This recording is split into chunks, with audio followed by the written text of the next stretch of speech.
Harley Quinn and the polka dot man. I cannot. This outfit is amazing. You look so good. Thank you. Dude. Oh, I love the movie. So oh my God, I love this. Okay, anyway, this movie is incredible. Tell us why everybody needs to take their time out of their day and go see this movie. Honestly, even if this movie wasn't as incredible as it is, it's still worth going to the theater just because it's so nice to be able to go to a movie theater again. But it just so happens that this is arguably one of the greatest, if not the greatest comic book film ever made. And you don't want to miss it. You don't want to miss it. You don't want to miss this. You want to be back in the movie theater. You want to see it on the big screen, and it's the most bombastic, bloody, bawdy, crazy comic book movie ever made. It's James Gunn, and my God, you get to see Harley Quinn like you've never seen her before. And Polka Dot Man, and the whole world has been waiting for Polka Dot Man to make his appearance, and now it's happening. They've been waiting. They've been waiting. And now it's happening. He's a very popular character. And so, obviously, Margot, you're reprising your role as Harley Quinn. So tell us what it's been like, just transforming into that character. How long does it take? And can we talk about the fashion? Because every look that she's ever worn is dope. I agree. I love all her looks. I love watching the evolution of her looks over time. And I really love that in this movie, we're kind of going to the OG Harley with the red and black color palette. I was very excited to play with that.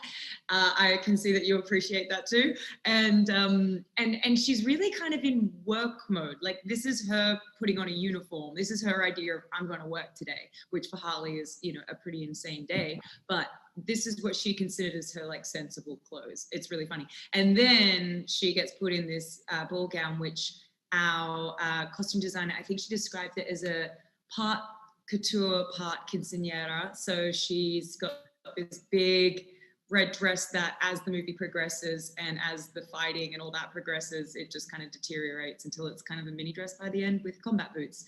And I was very happy to be in flat shoes for once, actually. Yes. Did you get to keep the outfit? No, I didn't keep anything. And then I saw John Cena show up to press the other day in his full costume, and I was like, damn it, I should have kept something. Exactly. So the other thing I love about this movie is Polka Dot Man is getting his shine time. So tell us about what you love about your character and the wardrobe and everything. Tell us about all that. All of it. I love all of it. It was, for me, I'm a lifetime comic collector, and I have embarrassingly never heard a thing about the Polka Dot Man before James told me that he wanted me to play the Polka Dot Man. And so then it was this really awesome deep dive into, James's incredible script. It's one of the best scripts I'd read in forever. And then bringing this guy, Abner, to life. He has these incredible powers. He has this gift, but when you don't have self-confidence, when you are feeling broken inside, when you feel alone, what does that matter, really? And it's a great place for me as an actor to get to dive into a character.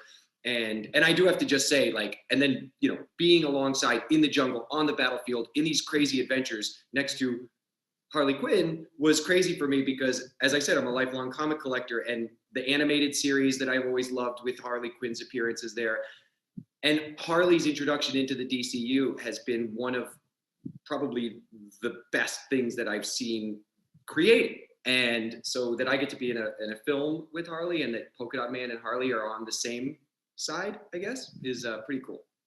It's beautiful. And, these action scenes are incredible. So tell us what it was like shooting them. Were there any challenging moments? And did you guys train to prepare for this? I'll let Margot go, because I'm kind of, I'm a delicate flower. No, you are not. You tripped over that one time. Other than that, you crushed it. But you are the inspiration, no joke, Margot's an inspiration to me as an actor, as a human being, as just this entity on earth right now. And then to see the way that you work, Margot, I want to hear about it, because it's fascinating to me to watch someone who can do the things that you could do physically time and time again. And it was incredible to behold. And it was inspiring, because it did make me and all the rest of us on set want to raise our game when it came to what we could do with our bodies. It really was, it was so cool. That is very nice of you to Talk say. about it, Margot, because you do your own stunts too. I do, but I do my own stunts because there's an incredible stunt team that choreograph it so that I can do all my own stunts. It'd probably be a lot easier for them to just be like, we'll do face replacement. I'm going to do it this way. This works for me. But no, they take the time to make sure that it's everything that we can do. Because James wanted to do everything so practically. It also meant, us doing as much variant stunts as possible. There were some very interesting sets, like crazy sets. We had, tons and tons of water just like gushing. We had things exploding. We had beaches exploding like you were in a Vietnam War film. We had like to do these obstacle runs off while the floor's like that. We're running off things on wires. It was insane. So yes, but the short answer is an amazing stunt team and a lot of time practicing.